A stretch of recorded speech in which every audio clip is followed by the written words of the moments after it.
Þegar farið af stað með viðskiptahugmynd eru nokkur atriði sem þarf að hafa í huga, eins og hvaða rekstrarform hentar þér. Einstaklingsfyrirtæki fyrirtæki sem einn aðili á og rekur á eigin kennitölu. Best fyrir persónulegan rekstur sem ætlaður til skamms tíma eða felur í sér litla áhættu.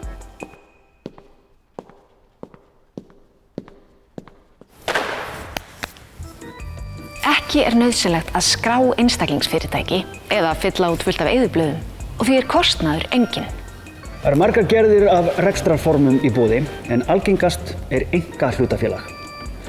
Hlutafé má borga með öðru en peningum, til dæmis eignum en ekki verkframlagi.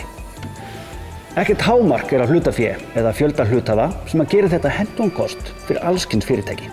Einnig hægt að stofna hlutafélag, en það hentar stærri rekstri þar sem markmiðið að skrá í kauphöll. Hlutafé þarf að vera minnst 4 milljónir. Un pour tout, tout pour un. Það einn fyrir alla, allir fyrir einn. Í samvinnufélagi ábyrgð allra eigenda bein, óskipt og ótakmörkuð. Stofnkostnaður lítill og lagaumhverfi nokkuð einfalt.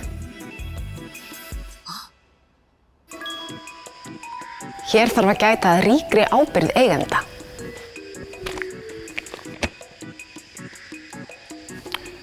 Fyrirtæki eru skráð hjá ríkisskattstjóra, en einkahlutafélög eru skráð rafrænt á rsk.is.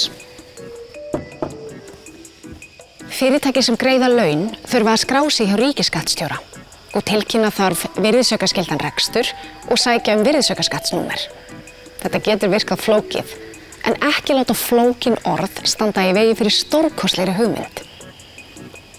Landshlutasamtök veita stuðning til frumkvöðla á öllum stigum nýsköpunar. Kannaðu málið og pantaðu ráðgjöf hjá okkur.